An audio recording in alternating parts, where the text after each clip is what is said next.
मुक्तये। विद्या वही है जो हमें मुक्ति प्रदान करे। मतलब ज्ञान क्या करता है, विद्या क्या करती है, हमें मुक्ति देती है। अब मुक्ति दो तरह का, मुक्ति किस अर्थ में आप लेंगे, दुखों से मुक्ति कि सुखों से मुक्ति। जो सुखों से मुक्ति दे तो वो तो दुख हुआ ना, सुख से मुक्ति मतलब दुख। तो विद्या दुखदायी है, दुख देने के लिए बनी है? नहीं। तो इसका मतलब विद्या वही है जो दुखों से मुक्ति दिलाए, जो हमें संपूर्ण मुक्त करे। दैहिक दैविक भौतिक तापा। दैहिक दैविक और भौतिक तीन तरह के कष्ट होते हैं। एक दैहिक माने देह से उत्पन्न होते हैं, फोड़ा फुंसी, तबीयत खराब हुई, सिर दर्द हुआ, कुछ भी हुआ, सब बीमारियाँ, दैहिक है। और दैविक है जो आपदा आती है, प्रलय हो गया, भूकंप हो गया, आंधी तूफान हो गया,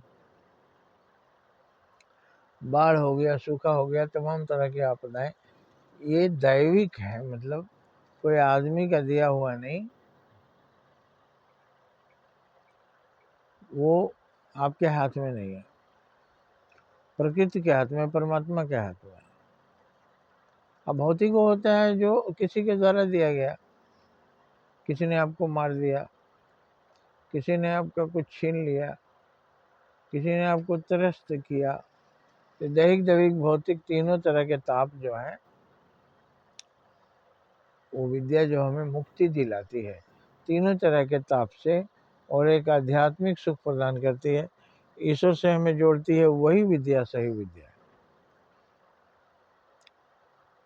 तो विद्या वही है जो हमको मुक्ति प्रदान करे और सबका कल्याण करे। ये टोना जादू भी एक विद्या है, तो इससे हम दूसरों को तकलीफ देते हैं, ये विद्या मुक्ति नहीं प्रदान करती। आप किसी को गड्ढे में गिरा देंगे, किसी को ऊपर मुसीबत पैदा कर देंगे, तो आपने लिख दिया अपनी तकदीर कि हमने किसी को मुसीबत दिया, हमने किसी को तड़पाया, किसी को रुलाया। अब उसका फल आप फिर सोच लीजिए, आपको भी एक दिन बहुत रोना पड़ेगा। तो विद्या वही है जो हमें मुक्ति प्रदान करे, और सबसे बड़ी विद्या आध्यात्मिक विद्या है। आध्यात्मिक विद्याएं हमें सीखना चाहिए, और आध्यात्मिक यही है परमार्थ। स्वार्थ और परमार्थ। स्वार्थ माने मतलब ही अपने बारे में सोचना, वो हमेशा राक्षस सोचते हैं और नरक के वासी होते हैं। जो दूसरों का भला सोचते हैं वही देवता होते हैं। जय हिंद, जय भारत।